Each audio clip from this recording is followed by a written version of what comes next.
Have you ever discovered something so horrifying that you instantly understood why people disappear? I wish I hadn't. For most of my career, I believed I was one of the good guys. I was a nuclear physicist employed by the United States government. Officially, my work involved weapons maintenance, systems testing, and strategic readiness assessments. Unofficially, I wasn't supposed to ask questions. The facility where I worked didn't officially exist. It sat buried beneath miles of desert outside Reno, Nevada. Most people think Area 51 is the government's biggest secret. They're wrong. Area 51 is what they want you talking about. The base where I worked was known internally as Site Echo. No signs, no maps, no records. Every morning, I drove 2 hours into the Nevada desert, passed through 3 security checkpoints, surrendered every electronic device I owned, and descended nearly 1,000 feet underground. The deeper you went, the stranger things became. Entire city blocks existed beneath the desert floor. Laboratories, living quarters, military command centers, rows upon rows of secure vaults. And somewhere deep inside those vaults sat enough nuclear firepower to erase civilization several times over. At least, that's what I thought. The truth was far worse. For years, my job involved monitoring the health of aging warheads. Most of the work was routine. Numbers, reports, maintenance schedules, the kind of paperwork that could put a person to sleep. Then one Tuesday night, everything changed. I was working late. The facility had mostly emptied. Only a handful of technicians remained in my sector. Around midnight, a server malfunction triggered a synchronization error between 2 classified databases. Normally, the system would automatically correct itself. This time it didn't. Instead, it granted me temporary access to files I was never supposed to see. At first, I assumed it was a glitch. Then I saw the classification level, Omega Black. I had never heard of it, not once. In government facilities, classifications are like ranks. Everyone knows where they stand. Everyone knows what they're allowed to see. Omega Black wasn't merely above my clearance level. It was above everyone I knew. Curiosity got the better of me. I opened the files. The first document appeared harmless, a strategic readiness report. The second contained deployment schedules. The third changed my life forever. It was a target list. At first I thought I was looking at foreign cities, enemy infrastructure, military installations, the usual nightmare scenarios. Then I started reading the names: Chicago, Dallas, Seattle, Atlanta, Denver, Philadelphia, American cities. I stared at the screen. My brain refused to process what I was seeing. I checked again. The coordinates matched. Every target was inside the United States. There had to be a mistake. I dug deeper. More files appeared. Operational plans, projected casualty estimates, government continuity protocols, civilian loss forecasts. The numbers were unimaginable. Millions dead within hours. Tens of millions after fallout spread. I felt physically sick. Then I found the document that explained everything. Operation Cleansing Dawn. Even writing those words makes me uncomfortable. According to the files, a small group within the federal government believed a catastrophic economic collapse was approaching. Not years away, not decades away, months. They believed civil unrest would spiral beyond control. Food shortages, power failures, mass riots, widespread governmental collapse. Their solution was beyond insanity. They intended to manufacture a foreign nuclear attack, a false flag event. Selected American cities would be destroyed. The blame would be placed on an adversarial nation. Emergency powers would be enacted. Martial law would become permanent. The surviving population would accept any level of control in exchange for safety. It sounded impossible, like the ramblings of a conspiracy theorist. Except I was reading the operational plans myself. I was staring directly at the signatures, generals, agency directors, cabinet officials, people whose names appeared on television every day. I remember sitting frozen in my chair. My hands were shaking. Every instinct screamed that I needed to forget what I'd seen. Close the files, walk away, pretend it never happened. Instead, I copied everything. Thousands of documents, deployment schedules, target lists, authorization records. I transferred them onto an encrypted drive. The moment I did, I crossed a line I could never uncross. The next morning, I noticed something strange. People were staring at me, not casually, watching me, following me with their eyes. At lunch, 2 military officers stopped talking the moment I entered the cafeteria.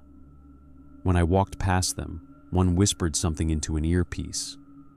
My stomach dropped. They knew. I finished my shift and headed toward the parking structure. A black Chevy Tahoe sat near my vehicle. Its windows were completely tinted. The engine was running. As I approached, the driver's side door opened. A man stepped out. Black suit, black tie, black sunglasses despite the setting sun. The stereotype existed for a reason. He looked exactly like every Men in Black story I'd ever heard. He smiled. "Long day?" The question sounded friendly. The tone wasn't. I kept walking. He matched my pace. "Careful what files you open." Every hair on my body stood up. I stopped. So it wasn't a glitch. His smile widened. Some doors aren't meant to be opened. Then he walked away. Just like that. No threats, no accusations, nothing. Somehow that was worse. I drove home with my heart pounding.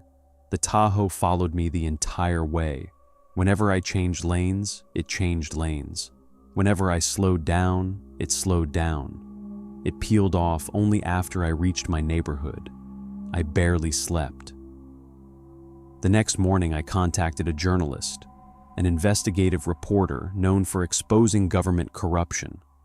I used encrypted channels, burner devices, every precaution I could think of. For a moment, I believed I still had a chance. Then the reporter vanished.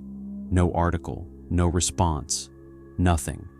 His social media accounts disappeared. His website went offline. Within 48 hours, it was as though he had never existed. Fear settled into my bones. I began noticing the Tahoes everywhere. Outside grocery stores, gas stations, parking lots, always black, always tinted, always occupied, never approaching, only watching. One night I woke around 3 in the morning. A feeling had pulled me from sleep. I looked through my bedroom window. 3 men stood across the street, black suits, motionless, staring directly at my house. I called the police. By the time officers arrived, the men were gone. The responding officer looked uncomfortable. He asked strange questions. Whether I'd been taking medication, whether I'd experienced stress recently, whether I was sleeping enough. I realized he wasn't investigating. He was evaluating me, creating a record, building a narrative, a crazy scientist suffering from paranoia. Exactly the story they'd need if I ever spoke publicly. The following week, things escalated. My bank accounts froze. My security clearance vanished. My government credentials were revoked. I was informed that my employment had been terminated due to psychological concerns. Psychological concerns. The oldest trick in the book. Discredit the witness, then destroy the testimony. Friends stopped answering calls. Family members received visits from federal agents. Neighbors reported unfamiliar vehicles parked nearby at all hours. I became a prisoner inside my own life. Eventually, I made a decision. If I couldn't trust journalists, I'd release everything myself. I uploaded the files to multiple servers, encrypted backups, hidden archives, timed releases. If anything happened to me, the information would spread automatically. At least that was the plan. The night before the release, someone broke into my house. I never heard them enter. I woke to find a figure standing at the foot of my bed. Black suit, black gloves, no expression, no emotion, just staring. I reached for the handgun in my nightstand. The figure spoke before I could touch it. "You think people want the truth?" The voice was calm, almost sympathetic. "They don't," I didn't answer. My entire body had locked up. The man continued. "The truth creates panic." "Good," he shook his head. "No, chaos." Then he leaned closer, and what he said next still haunts me. "You're assuming the targets are future targets." A cold sensation spread through my chest. "What does that mean?" He smiled, a tiny smile, the kind that appears when someone knows a secret. "What if some have already happened?" Then he walked away, just walked out of the room. No sound, no explanation. Gone. I searched the house. Every door remained locked. Every window remained sealed. Yet he had been there. I know he had. Because sitting on my nightstand was a single photograph, one I had never seen before. It showed a mushroom cloud. The image looked old, decades old. Written across the back were 6 words. "Not everything is in the history books." I never released the files, not because I changed my mind, because the servers were wiped before the upload completed. Every backup disappeared. Every archive vanished. Every copy, except one. The encrypted drive remains hidden, somewhere safe, somewhere they'll hopefully never find. Or maybe they already have. Maybe this story is the last thing I'll ever write. Because while I'm typing this, there's a black Chevy Tahoe parked outside. It's been there for 6 hours. The engine is running. The windows are tinted. And a man in a black suit is standing beside it. He's looking directly at my house, directly at this window, directly at me. I don't know how much time I have left. Maybe they'll come tonight, maybe next week, maybe never. But if I suddenly disappear, if I'm declared unstable, if reports claim I suffered a breakdown, if you hear that I took my own life, remember this.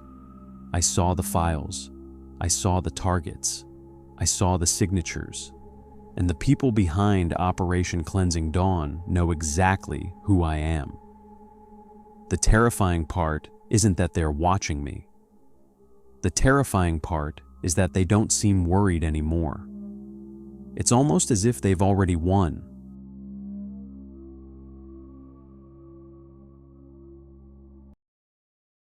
If you enjoyed tonight's story, make sure to like the video, subscribe to the channel, and turn on notifications so you never miss a new upload.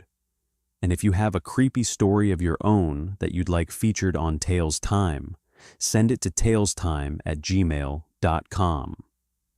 Your story could be next.